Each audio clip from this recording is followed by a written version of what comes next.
Have you ever completely forgotten the French you thought you knew just because you felt stressed? Maybe you freeze in a conversation, forget basic words, or walk away from a lesson realizing you didn't remember anything? In this video, I will show you exactly how to stop your brain from switching into survival mode and start learning French faster and with more confidence. I'm Céline, founder of LanguageMate. I've helped dozens of learners move from anxious, hesitant French to confident conversations using neuroscience-backed methods that actually work in real life. Here is what we will cover today: why your brain shuts down under stress, the difference between learning brain and survival brain, how stress blocks memory and makes you forget words you know, simple strategies to reduce stress and create the best conditions for learning, and how to build a safe, supportive environment where you can finally practice French without fear.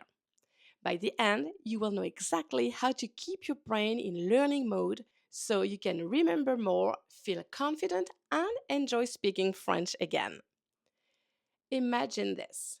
You're in a cafe in France, calmly rehearsing in your head what you're going to say. When the waiter comes to take your order, you're thinking about vocabulary, verb conjugations, and preparing yourself to showcase your best French pronunciation.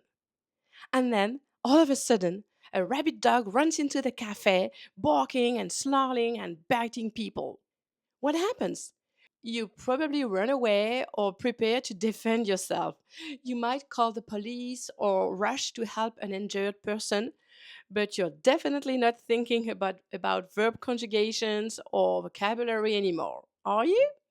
The human brain adapts to its surroundings and the needs of the moment. When a danger arises, your brain instinctively switches to survival mode, prioritizing your safety. In this mode, your brain isn't capable of rational analysis or learning complex concepts. It's focused on fight, flight, or freeze. If this happens in a suitable situation, it's a good thing. It might even save your life. But what happens when the brain goes into survival mode at the wrong moment? Say, for example, when you try to speak or study French, the parts of your brain we use for learning a language are largely at odds with the parts of our brain that react to protect us in a crisis. Think of it as learning brain versus survival brain. If your level of stress or panic about speaking a foreign language is severe, your brain may switch over to survival mode, even when there is no physical danger. If you think about human evolution, this makes sense. Humans are social animals. We depend on cooperating with other people to survive. Throughout our history, being rejected by the group and cast out alone meant almost certain death. As a result, social dangers like being laughed at or ignored can trigger similar brain reactions to physical dangers. Let me say that again. When you're extremely stressed out about speaking French, your survival brain can tell the difference between the fear of embarrassment and the fear of being abandoned alone in a forest to fend for yourself. If you're stressed enough, survival brain kicks in and treats it like a true danger. By the way, if you don't yet have a safe space to practice your French, that's exactly what I've built inside LanguageMate. It's a program and a community where you get a supportive language partner and me as your mentor to guide you. You don't have to do this alone. You will find the link in the description. Your learning brain includes your prefrontal cortex and hippocampus. The first governs critical thinking, paying attention, planning, and making logical decisions. The second handles memory formation and retrieval.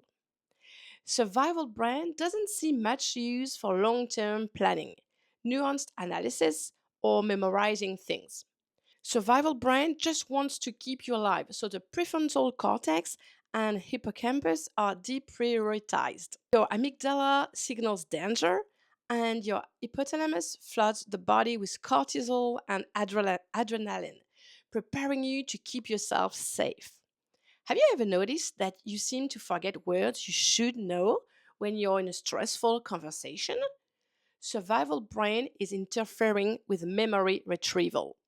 Have you ever finished a stressful French lesson only to realize you don't remember anything you just supposedly learned?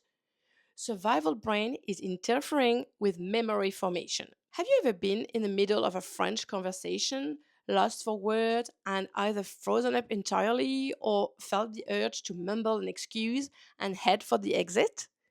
Those are the freeze and flight reactions. Thankfully, not too many people react to an awkward conversation with the urge to fight, although some people do become rude and combative when embarrassed, which is similar. Think about your last French class or lesson. Were you in a relaxed state of mind, curious, and open to experimentation and learning from your errors? If so, great. That was learning brain. Or were you just focused on getting through the lesson without embarrassing yourself? If it was the second, your survival brain was in charge. And unfortunately, that means it was a waste of your time and money. So, what do you do about this? The good news is that knowing about this phenomenon is the first step to overcoming the hurdle it represents. Reducing stress is key because it makes your learning much more effective. A low stress environment means your learning brain can take over, speeding up your progress. Simple techniques can help, like taking a deep breath or counting backwards from 10. Remind yourself that it's not the end of the world if you make a mistake. If someone laughs or doesn't understand you, you might feel a flush of panic, but it will pass. Stay calm, take a deep breath, and remind yourself that nothing truly bad happened. This can help you retain your brain to stay in learning mode and stop being afraid of mistakes. Next, find yourself opportunities to practice that feel low stakes and free of judgment. A popular choice for this is a language partner, a French speaker who is trying to learn English, who helps you with French in exchange for you helping them with English. Since you're both learning and making mistakes, can be a much less stressful way to practice and get supportive feedback. I'd like to add something more personal. I've been learning English for 5 years, and year after year, I've gained more confidence. I could feel I was making fewer mistakes, and my pronunciation was improving. Having the opportunity to practice in judgment free settings has helped me a lot. Now, when I talk with a stranger, it's different. I take a deep breath and remind myself that I do know how to speak English. My goal is not only to communicate with my language partners, but also with other people. And I remind myself that I'm able to do it. Honestly, starting out with language partners who were also making mistakes and learning French really helped me. I got to practice every single day on WhatsApp and every week on video calls. It felt like the perfect step before I was ready to talk to strangers. Preparation is another key strategy because preparation is one of the best ways to negate stress. If you know you need to discuss a certain subject in French, make a special effort to learn related vocabulary ahead of time. Practice with your language partner, tutor, AI chatbot, or in front of a mirror. The more prepared you are, the less panicked you will feel. Another strategy is avoidance. That might sound negative at first, but hear me out. It can be as simple as not trying to discuss subjects for which you don't yet have the vocabulary to properly express yourself. I'm not saying avoid that topic forever, just until you have a chance to prepare, especially as a beginner or low intermediate speaker. Stick to topics you're comfortable with to build up your confidence. Building confidence is key because confidence makes you less likely to panic. Similarly, if you know that certain situations are stressful for you, evaluate whether you really need to tackle those situations. If studying grammar stresses you out and reminds you of negative experiences in school, modify your learning approach to something less academic and more natural. Learn from podcasts, not textbooks. Find a language partner, not a teacher. There is more than one way to improve your French, so choose one you enjoy. Neuroscientific research is conclusive. People who enjoy their learning and don't see it as a source of stress or obligation process more quickly and get better results.